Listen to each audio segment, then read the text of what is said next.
कोई नहीं था। ब्रह्मा जी ने एक स्त्री और एक पुरुष का दोनों को उत्पन्न किया। स्त्री का नाम रानी शत्रुपा था और पुरुष का नाम महाराज मनु था। दोनों से 3 तो कन्या और 2 पुत्र का जन्म हुआ।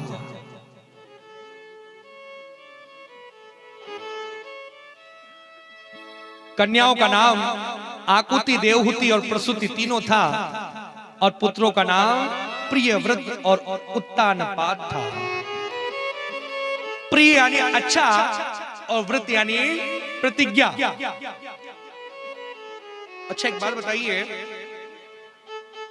आप में से कौन कौन व्रत करता है? हाथ खड़े कीजिए। हमारे सज्जनों में से भी कोई कोई व्रत करता हो तो हाथ खड़े कीजिए। करते हैं व्रत? व्रत का मतलब क्या है वो बताइए मुझे।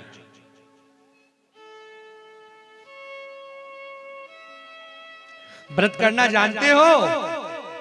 हमारी माता है 100 में से 90% नहीं, सॉरी 99% तो व्रत करती होगी। 90 नहीं, 99 डायरेक्ट। लेकिन व्रत का मतलब जानते हो? व्रत किसे कहते हैं?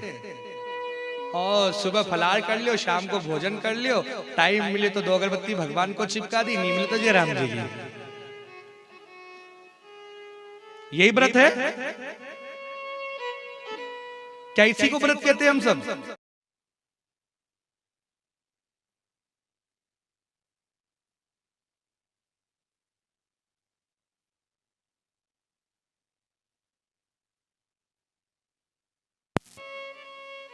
व्रत किसे कहते हैं? प्रतिज्ञा को। हाँ मैं भी करता हूं व्रत, लेकिन यहां बैठने के लिए हल्का सा भोजन करो, हल्का सा फलार कर लो, यहाँ बैठ जाओ। अब भर पेट फलार कर लिया महाराज, तो फिर बैठने का मतलब ही क्या निकला? हम तो इसलिए व्रत करते ताकि यहाँ बैठने में आ जाए, आलस नहीं आए यहाँ बैठने के लिए, इसलिए व्रत करते। हम भगवान का व्रत नहीं करते। व्रत यानी प्रतिज्ञा।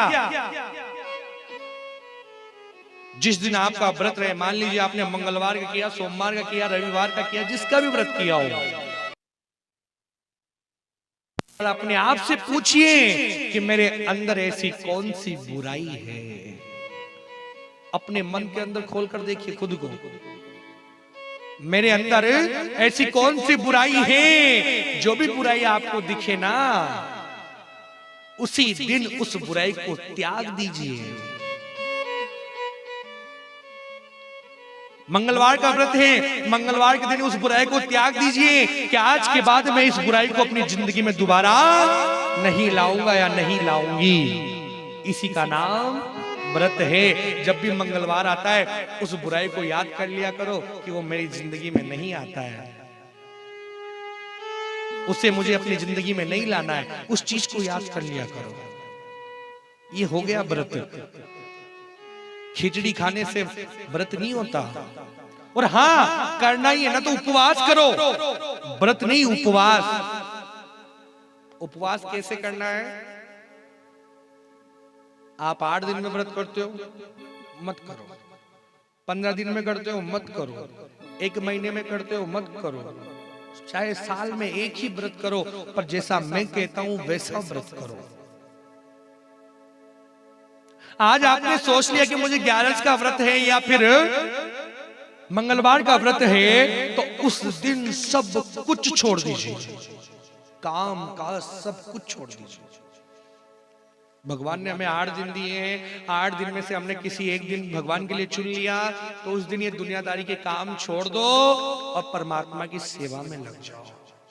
सुबह से भगवान के पूजन करने लग जाओ, आरती करो, भोग लगाओ, भजन करो, माला फेरो, वो पूरा दिन परमात्मा को दे दो, तो वो व्रत लगेगा। नहीं तो महाराज यहाँ तो इतना ही टाइम नहीं है कि जो फलार बनाया, खिचड़ी बनाई, उसका भोग ही परमात्मा को लगा दे। फटाफट बनी, खाई पी और चल दिए। अगर व्रत ही करना है तो वो पूरा दिन परमात्मा को दे दो। हे नाथ, आपने मुझे इतने दिन दिए, एक दिन आपके लिए मेरा सही। कोई बुरा कार्य तो है नहीं, माला ही करनी है, भजन ही करने हैं। उस दिन बैठे बैठे आनंद लो, आरतियां करो, गीत गाओ, भजन गाओ, पूरे दिन वही करो और काम मत करो। हाँ, जो नियम है ना, हमारा धर्म है भोजन बनाना, बच्चों की देखभाल करना, वो करो, लेकिन ये और दुनियादारी की मत करो। अगर आपने भोजन नहीं बनाया, परमात्मा में लग गए, तो परमात्मा तो जाने का फल देगा, पति देवता पहले ही फल दे देंगे आपको। तो वो काम तो करना जरूरी है, वो भी करो। तो व्रत यानी प्रतिज्ञा, प्रिय व्रत। जिसने अपनी जिंदगी में अच्छी प्रतिज्ञा ली हो, उसी का नाम प्रिय व्रत है। उत्तानपाद, जिसने अपने जीवन में हमेशा पैर आगे रखा हो, उसका नाम उत्तानपाद है। उत्तानपाद की एक पत्नी थी, सुनीति। सुनीति का मतलब जो अच्छी नीतियों पे, शास्त्र की नीतियों पे चलने वाली थी। वो गर्भवती थी। उत्तानपाद एक बार जंगल में शिकार खेलने गया, वहां उसे एक कन्या मिल गई जिसका नाम सुरुचि था। सुरुचि का मतलब स्वयं की रुचि ने जो कहा वो कर लिया।